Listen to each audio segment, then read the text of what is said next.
हाँ जी बोलिए। सर, बार बार ये चुनाव आयोग की तरफ से दलील दी जा रही है कि वोट करने का अधिकार भारत के नागरिक को है। सही बात है, बिल्कुल वोट करने का अधिकार भारत के नागरिक को है, लेकिन भारत की नागरिकता तय करने का अधिकार चुनाव आयोग के पास नहीं है। ये जो पूरी सूची मांगी जा रही है, ये सूची ठीक उसी तरीके से है जो 2003 का नागरिकता संशोधन वाजपेयी जी के समय में हुआ था। आप देखिए, उसी पैमाने पर इसमें डॉक्यूमेंट्स मांगे जा रहे हैं। तो ये नागरिकता कब से चुनाव आयोग तय करने लगी, और 1 महीना में देश में नागरिकता कब से तय होने लगा?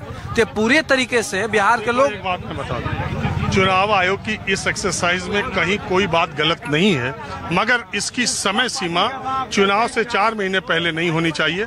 और ये एक लंबी एक्सरसाइज है जो चलती रहे, लोगों को मौका दिया जाए और लोगों में अराजकता मतलब परेशान, ऊहापोह, कंफ्यूजन, भाग दौड़, चिंता, बेचैनी, ऐसे हालात नहीं होने चाहिए। हम पटना की सड़क पर हैं, यहाँ किसी तरह की बात की जा सकती है। मैं तो गांव-गांव जा रहा हूँ और गरीब लोगों को जब सुबह से शाम तक मैं देखता हूँ तो मुझे लगता है कि बिना वजह के ये परेशानी, बिना वजह का वो ने ये दिमाग में ये आना कि इस कागज से ऐसा हो जाएगा, कहीं हमारा राशन न कट जाए, कहीं इंदिरा आवास न कट जाए, कहीं पीएम आवास और कहीं शौचालय में गड़बड़ी ना आ जाए, ये सब बातों को कहाँ तक रोक पाओगे? सर, कहना आपका वाजिब है कि इस तरह की एक्सरसाइज हुई है देश में, लेकिन 2003 में जब हुई थी तब लोकसभा चुनाव 1 वर्ष दूर था सर, और 2 साल दूर था बिहार का चुनाव।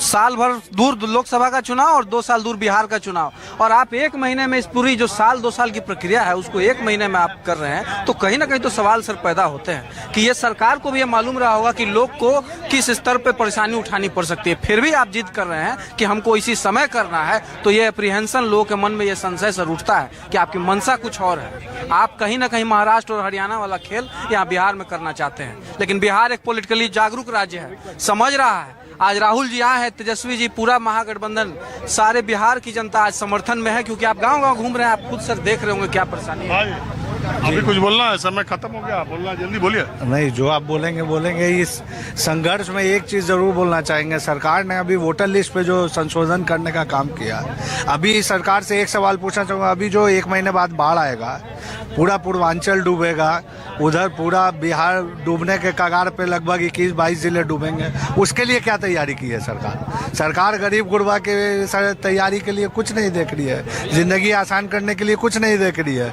लेकिन कभी सरकार लाइन में बैंक के लगाएगी, कभी सरकार जीएसटी के दौड़ में। अभी कुछ बोलना चाहता, हम बोलेंगे कि आप लोग मिल के, देश गुलाम हो चुका है, इसको अब आज़ादी चाहिए। अभी उसी में क्या है क्या कि 14 के बाद देश आजाद हुआ है और 14 के बाद ही देश गुलाम हुआ है, गुलाम हो चुका है। चलिए ठीक। बहरहाल माहौल क्या है, मैं बस आज इतना ही। अगले एपिसोड में गांव देहात के इलाकों से मैं फिर हाजिर हूँगा। कैमरामैन उमेश सिंह